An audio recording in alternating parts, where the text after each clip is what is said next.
It's the Human TV Africa here, and this is Kato Mukasa, your host for this program. I'm a lawyer by training and, of course, interested in issues, human rights, and issues humanism. This is Humans TV Africa. You are most welcome. I want to encourage you to please subscribe to our YouTube channel and our Facebook page, which is Humans TV Africa. But also write to us. Our email is info. Our email is info@humanistvafrica.com. But also, you can send us a message on our WhatsApp, which is +254 7473 56767. This is Humanist TV Africa. Why do we exist? We exist to learn from you as you learn from us. We exist here to help us, educate us as we educate you. It's a two-way traffic. You educate us, we educate you. We learn from you, you learn from us. We empower us, we empower you. You motivate us, we motivate you.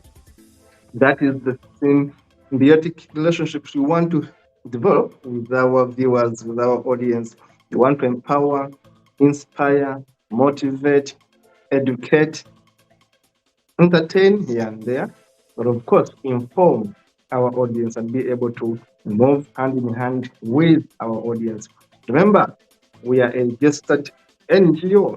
We are fully registered as an NGO operating in several countries in Africa, but also operating in the UK with a studio, and of course in the US with a studio. We have studios, physical studios in Uganda, we have studios in Kenya, we have studios in Zambia, Zimbabwe, we have studios in Nigeria and Ghana, we have a studio in Sierra Leone, of course.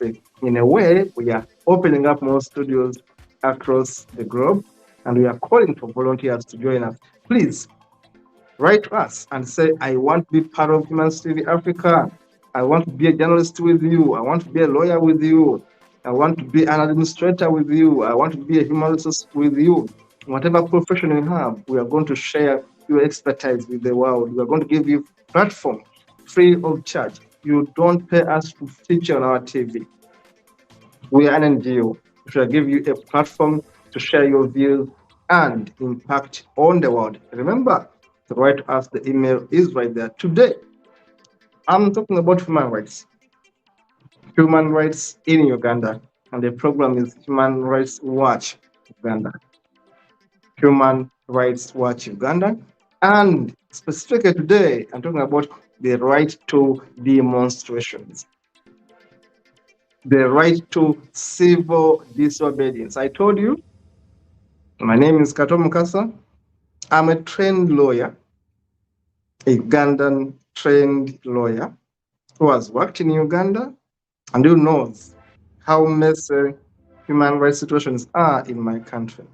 I'm here to inform Ugandans, but also to inform people in Africa and in the world that you have a right to disobey your government. I'll repeat it for you. You have a right to disobey your government. That right is given to you by your constitution, universally acceptable. That right is given to you by universal laws, including rights charter, rights put in the United Nations Charter for Human Rights. Now, each country has a constitution, and most of these countries are signatories to the United Nations. Now, when you look at rights under the United Nations, each citizen of the world has a right to disobey a government that violates rights. I repeat, whether in Rwanda, Kenya, Somalia, Burundi, Ghana, Nigeria, Sierra Leone, Mali, whatever country you are, you have a right to disagree with your government and to show that you are in disagreement. But governments in Africa ensure that citizens feel that they don't have this right. I'm here to tell you the good news that the universally acceptable laws in the world gives all of us a right to disagree with our politicians, a right to disagree with our government, and a right to express our views contrary to the ruling party's view, contrary to the president, contrary to the ministers, contrary to the members of parliament. We have a right to disagree with them, and we have the right to express our disagreement through civil disobedience. Through civil disobedience, which are legally enshrined in all your constitutions, whether in Botswana, whether in South Africa, whether in Djibouti, whether in Ethiopia. There are laws in your constitution, there are clauses in your constitution that allows you to demonstrate peacefully in whatever form you want, and you don't need clearance from your government. I must repeat this for the people in Uganda. To go on the streets and you demonstrate against the dictatorship in Uganda, you don't need permission of the NRM government. You don't need it under the sun, under the Constitution of Uganda. 1995 Constitution of Uganda, Chapter 4, Bill of Rights. Article 10, Article 11, Article 45, including the Human Rights Act of Uganda. Article 10, Article 11, Human Rights Act of Uganda gives you a right to wake up one day and say, I am demonstrating against the government of Uganda for number one, disappearing our people, number two, shooting our people dead, number three, imprisoning our people in jails, we don't know where they are, and failing to police them to courts of law, number five, failing to maintain our road networks, number six, rampant runaway corruption. You have the causes to demonstrate against the government of Uganda. You have the right to demonstrate against the government of Kenya. You have the right to demonstrate against the government of Nigeria. In whatever country you are, there are rights given to you, not by your president, not by your politician, by the virtue of you being alive. Some people say God-given rights. No, I don't believe in the God-given rights. I believe in human rights. Once you're a human being, there are rights that you are born with, including the right to express yourself, freedom of conscience, freedom of association, freedom of assembly are enshrined in the Constitution of Uganda, Bill of Rights, Chapter 4. Go read the Constitution of Uganda, 1995, as amended, Chapter 4, Bill of Rights. Read the entire Chapter 4, Bill of Rights. Read Article 45, first start. Then you are going to know your rights in the Constitution of Uganda, the rights that guarantees you that you can wake up and put up a banner and say, Museveni must go. And you give the reasons. You do that, you are going to arrest you maybe, yes. but that is your right. As a lawyer, I'm here to simply tell you the right to say enough is enough. We are tired of bad roads. We are tired of electricity going on and off and off and off endlessly. We are tired of a corrupt judiciary. Our judicial system is corrupt. Our judges are corrupt. Our police officers are corrupt. We are tired of corruption in Uganda, and you demonstrate. That right is in the 1995 Constitution of Uganda as amended in Chapter 4, which we call Bill of Rights. You have the right to say, I'm annoyed. You have the right to assemble without permission of the police. You have the right to express your concern without permission of the police. You don't need police permission to say, I am annoyed, to say, I don't have water, to say, there is no electricity, to say, there's too much corruption. You don't need police permission. You simply wake up, organize your friends, get banners, and demonstrate peacefully. Mark you, peacefully. But your message must go and let it be captured by the media. I've told you the Constitution of Uganda, 1995, as amended, Chapter 4, which we call the Bill of Rights, gives you a right to freedom of expression, freedom of assembly, and freedom of association. They are all in the Constitution, Bill of Rights, Chapter 4. Now, the right to demonstrate is given to you by virtue of being a Ugandan, by virtue of being a citizen of the world. You wake up, organize, be civil, be peaceful, and demonstrate. I've told you, peaceful demonstrations all over the world are allowed.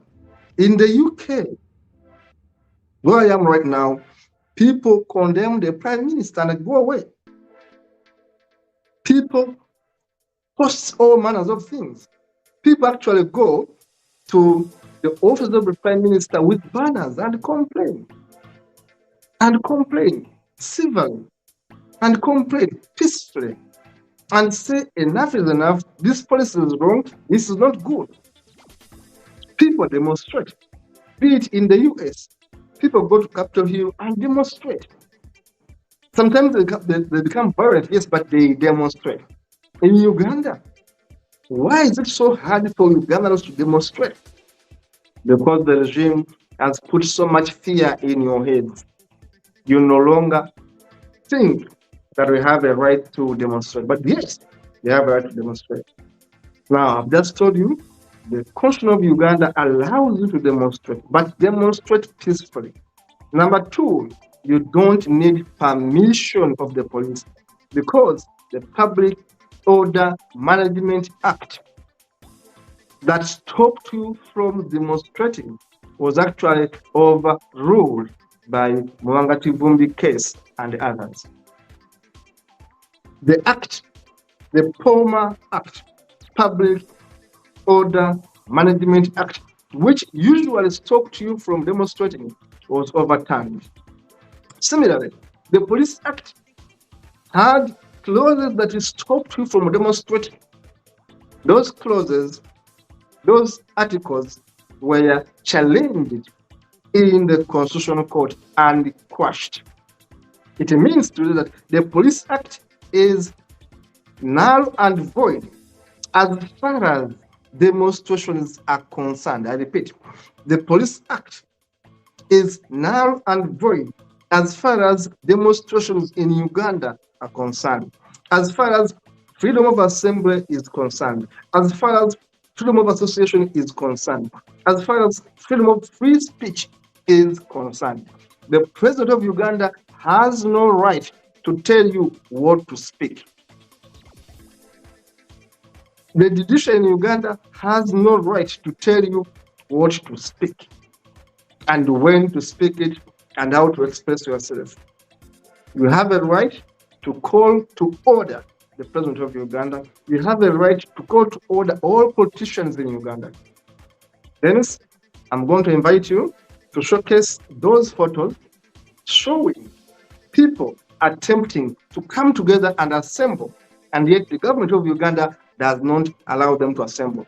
That is one of the mammoth rallies of Senator Kyagulanyi. You know him as Bobby Wine, when he was calling people in 2020 and November and December during the campaigns, where he had so many people coming around, and of course the government was fearing the crowds and had to shoot at the crowds, which was violating their rights.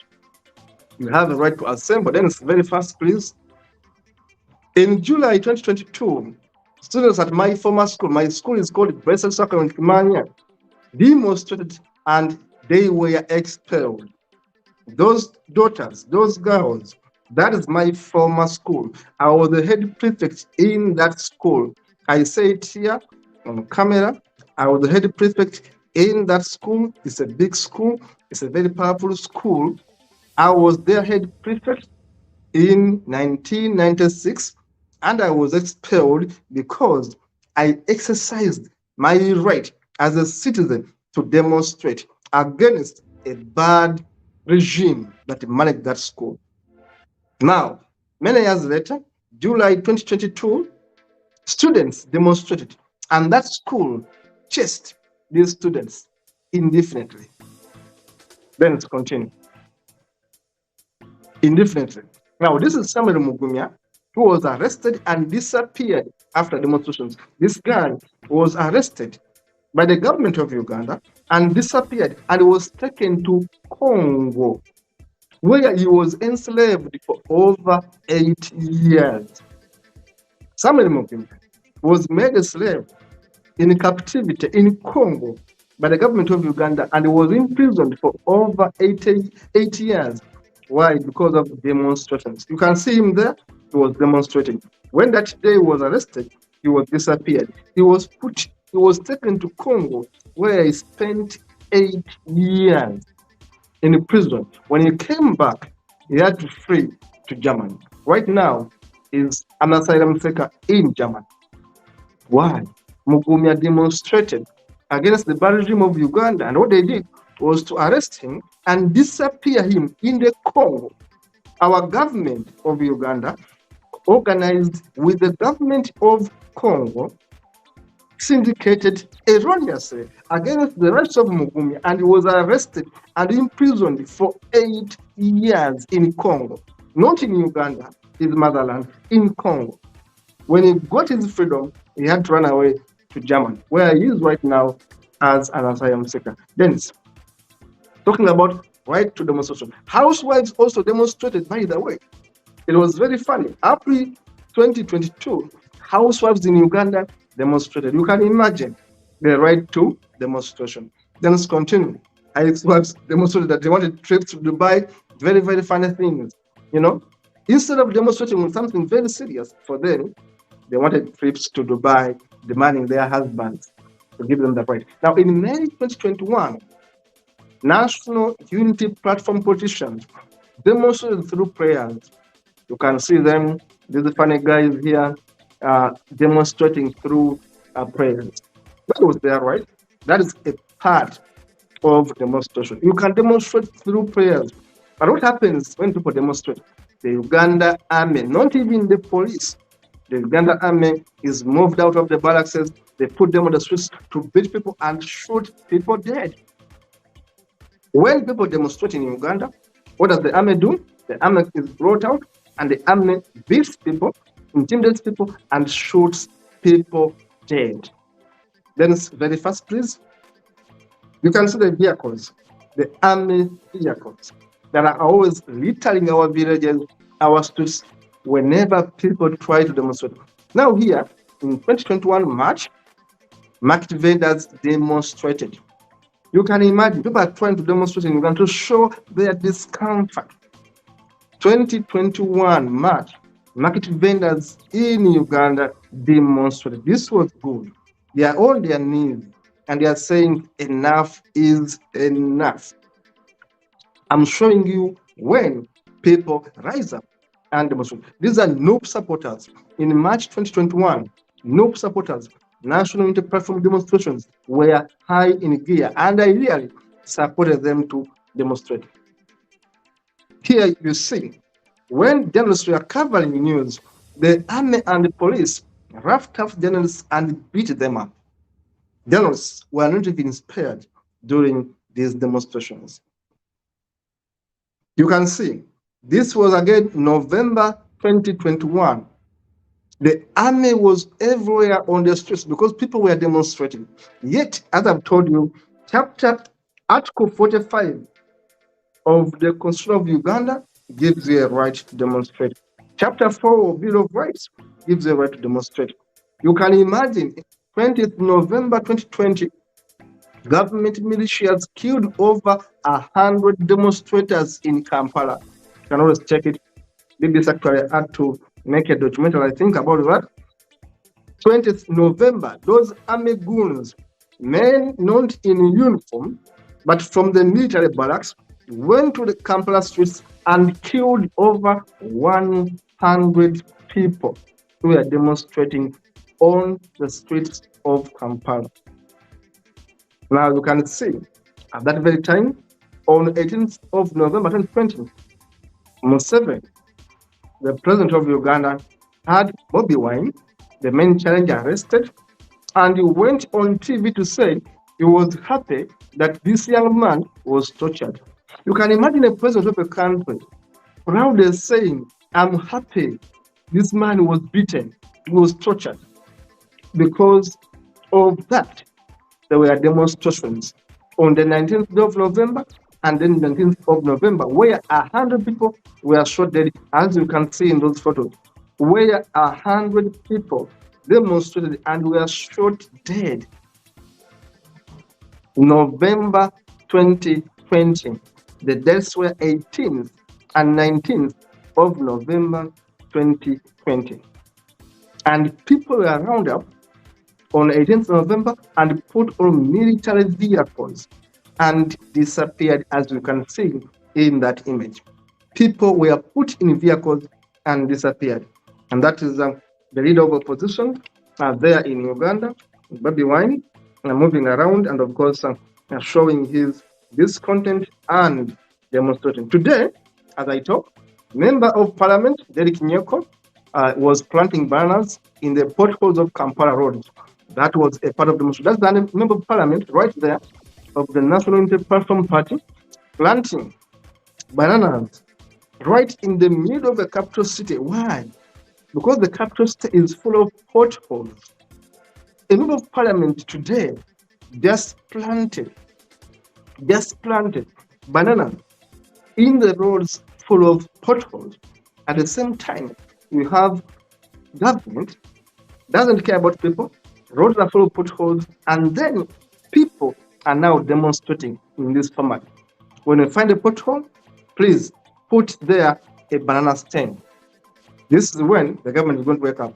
When you find a pothole in Kampala or wherever you are, please get a banana and put there. Today, again, the leader, the Secretary General of National Unity Platform, Lois Rubongoya, was again planting a yam in the middle of a road. That is the Secretary General of the National Unity Platform, Lois Rubongoya, a lawyer, of course, was there planting yams in the potholes in the roads in Uganda. Why?